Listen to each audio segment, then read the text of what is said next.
Patty, I listened to your interview with Plank after the game, so you were ready to get back to practice and get going. Did you see what you wanted to see as you get ready to go to this tournament? Have you been happy with the practices and what you've seen? Yeah, we're getting there. We haven't had much. I mean, they're in finals, so we're kind of working around that. But anytime we go somewhere and we don't play to our expectations, they usually respond pretty good, and they've shown that. So I'm expecting good things. Jesse. And Patty, we've asked you so much about Ella the last few weeks, but for her, the way she's really regained her footing offensively the last couple of weeks, just as she's been dealing with the injury over these last few weeks, going through that process, what have you seen from her as she's kind of gutted that out? I think she's just kind of melted into it a little bit. I know that it's hurting her, and there's nothing you can do to make it feel better except keeping her off of it. So there are times when she'll take, you need to run for me. I'll ask her, because she still runs pretty well. Mm-hmm. So I'll ask her if she wants me to run for her, and usually she says no, but later in the game she might ask for it. She knows she's trying to help this team the best way she can. So she is going into the training room, doing all the things she has to do, doing the right thing to help stay on the field. She talked a little bit about not wanting to put too much pressure on herself and learning to kind of find that comfort again at the plate. Just as that's happened over the last couple of weeks, just how encouraging has that been? And just how big is that for it's this big. offense? It's big for us. You can watch her swing and tell when it's her swing and when it isn't. And her swing is back. It definitely is. So I think that brings a lot of comfort to this team because we need her bat in the lineup. So she's been swinging well. Thank you. Joe. So where you at with the pitching and everything going in, just as a staff, comfortable with where you're at going to tournament time? Yeah, I mean, we've had our ups and downs. And I'll tell you, we're voting for SEC all-conference teams. And you're looking at just all the pitchers up and down the line of all the teams, and they're just, everybody's struggling in their own ways, different programs. So it's all about, they have the stuff. Can they get their feet grounded? Can they exhale? Can they leave all the ugly feelings and doubt and all the things that are going on internally aside and go after it? Audrey Lowry was a good example of that on Saturday when we brought her in. She was a good example of not having had that, wasn't able to figure that out, and really got there and showed off well. Kirsten Deal is starting to feel that as we're going through practice. So we're just, you can't fault them for wanting to be so good. But we're on a different track than we were with this team the last 4 years. They're different. They're made different. They do things different. They're still learning to this day. So we're learning how to exhale and just play with freedom. And some of them are just so locked into the name that's across their chest and wanting to make the fans happy, make the school happy, make the program happy, but it's not what we're doing it for, really. So we've had conversations about that, and I think we feel like we're going into the tournament like an underdog, and it kind of feels nice to be on that side of things. So I'm looking forward to this. How awkward was Friday, or was it for you guys? Just because talking to JT earlier today, usually Bedlam is kind of decisive as far as the conference race goes, and to step onto the field on Friday and already have won the was that weird? I did not like that. I did not like that. And the women from ESPN are making a big deal, and I'm pretending like I'm not hearing them. Like, what? Because it's just easy. And I'm not saying our team did this, because Florida was ready. There's a lot of reasons why Florida has been waiting for us. One, because of the way we ended their season last year. Two, they got a lot of very good seniors. And three, they had an absolutely packed house. So they were waiting. They were waiting for this. We knew it, but it wasn't like, okay, we know it, so let's not care. We were almost caring too much. And personally, I really wanted to get one more of those games so we could say we won the series. And I don't know, but why do I feel that way? We won it. We outright won it. If we didn't outright win it, they wouldn't have announced it.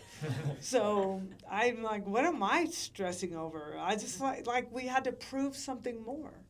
And you can look at us losing a few series, but you could also, what you're not talking about is the big time series that we've swept that happened early in the season. So I'm just so mad at myself for having that mentality of pretending like we don't hear it or we don't know it. So we came back here and we had a big celebration over it because we should. We should. Patty, you talked about Audrey within the pitching staff. How big do you think those last 2 games at Florida were just for kind of building her confidence up a little bit? I think it was important for her to get back on the mound and feel it. So I think Katie's going to get there as well. And I also feel that Bella Smith has it, but there's a certain time where you have to stop it before it can get out of hand. Because it felt like Florida scored 6 runs in 2 minutes. I mean, it just happened so fast and you just couldn't stop it. So we learned a lot as coaches as to what we need to do a better job of. And that's what's so unique about this team is they are so new that we still, as we're into our final days, we're still learning about how to manage some of this. Jackson. Coach, what kind of went into the mindset to throw Sam Landry again after you already had the title pretty much summed up and just wanting to get that final win, keep her in rhythm? Is that when it went to that? Yeah, I mean, she needs to throw against Florida. She needs these big games. She needs to feel the pressure. I felt her succumb to some of that on Saturday. And she gets so mad at herself when she just doesn't, like that overthrow at second base. We had a very good opportunity for a double play. Those little plays that like if we would have made it, this could have been different. So she can't let go of that. I'm like, it's over. Let it go and learn from it. But that's the mentality. They're competitors. They want to win, and they sometimes get lost in not concentrating and thinking about other things that have been bothering them. Maybe a pitch they didn't throw well, or an overthrow, or a strikeout, or what have you. There's something that just creeps in on them. And we just really talked about going into the weekend, and we got nothing to lose. Let's just go. Let's see what it looks like just to play free and carefree and not get caught up in outcomes and at-bats and so forth. So I think that's what we want to keep feeding Sam is those big moment opportunities. Patty, could you take like a 20,000-foot view of pitching? And, obviously it's transitioned over the years, but hearing you talk made me think, we've seen some of the best arms in the game. They're hitting again. And, I don't know. Is the overall just sort of what you see out of pitchers at the college level, coming into the college level, has it changed over the last few years at all? I don't think so, but I think hitting plans have gotten better. Yeah. And I think hitters have gotten stronger. And if you look at some of the numbers, some of the offensive numbers, there's a select few in the SEC, maybe 15, that have batting averages that are upper 3s into 400s. There's some very good hitters that are hitting 250 and below.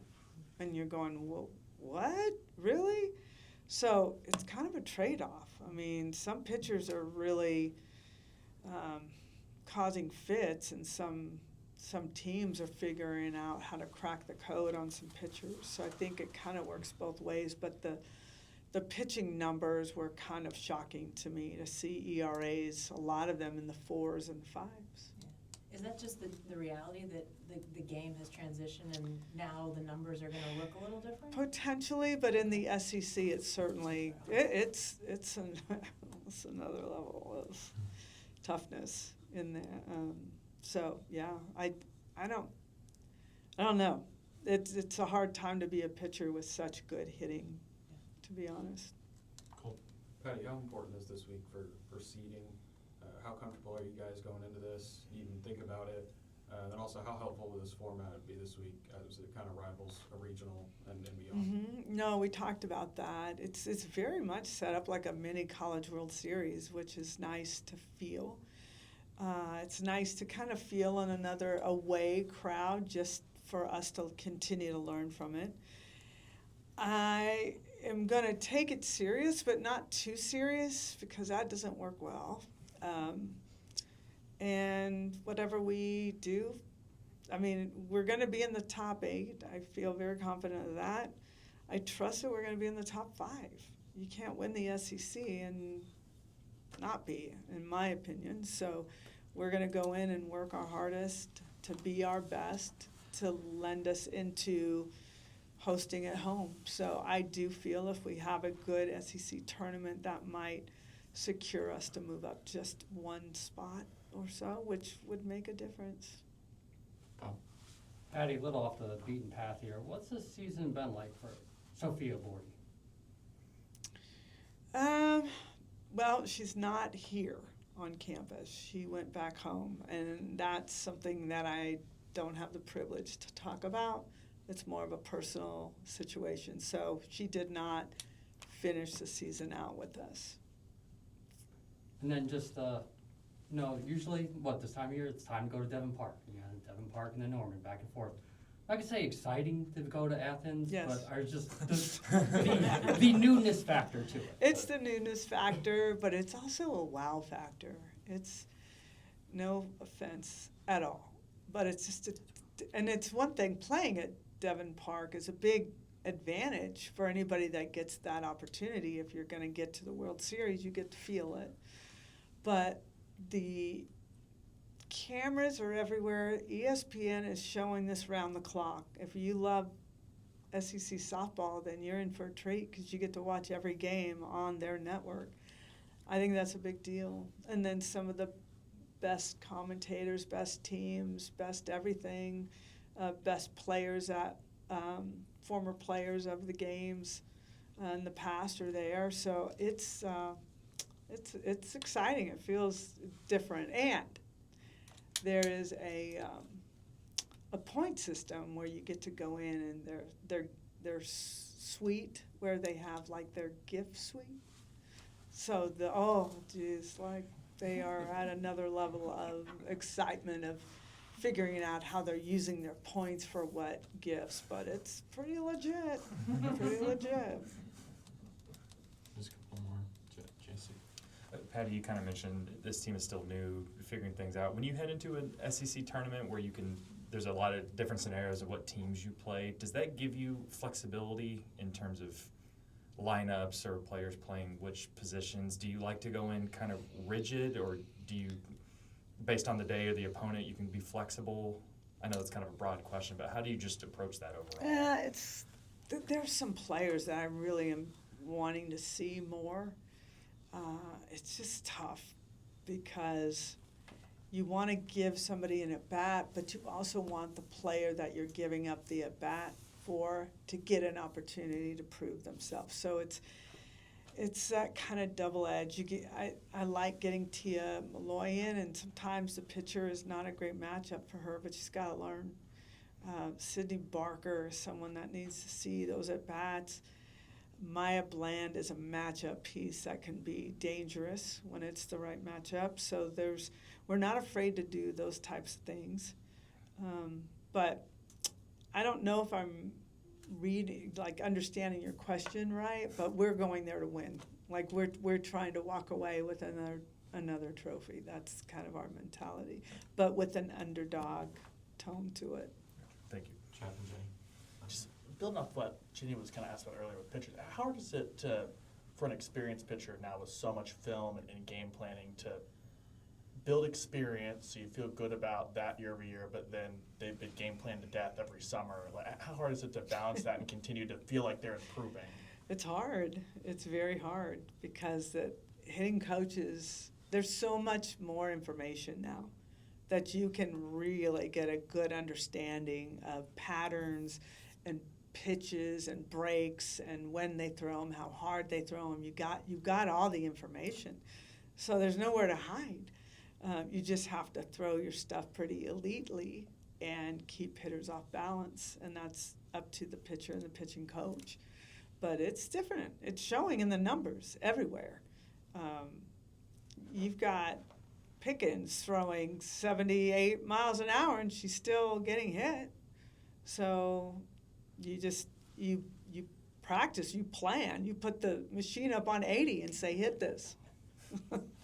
So it's tough. It's tough to be a pitcher these days. I think, I don't know if MLB's feeling this or not, but pitchers have still been dominating hitters. So I don't know what's the difference, but I definitely am feeling that hitters are improving. All right, Jenny. Patty, I know that the SEC tournament's slated out for the home stadiums from here to, I don't know, 29 or something. But as we learned in the pandemic, things can be changed pretty quickly. Is there any talk among SEC coaches to maybe try to use Devon Park for this tournament? Have you heard anything about that? Absolutely not. Okay. No shot. They're already complaining that we're playing there in the first place for the World Series. But it's a big deal for campuses to get this opportunity. I think our opportunity, I will be long, long gone by then. So hopefully I'll still be alive to see it, witness it. What are you, 34? 2034? It's 2030 something, yeah. Okay. So to me and to all of you sitting here, Devon Park makes sense, but not to them. So, there is an excitement for sure. You can feel it about different locations, and you can feel that buzz. Thanks, guys. Thank you.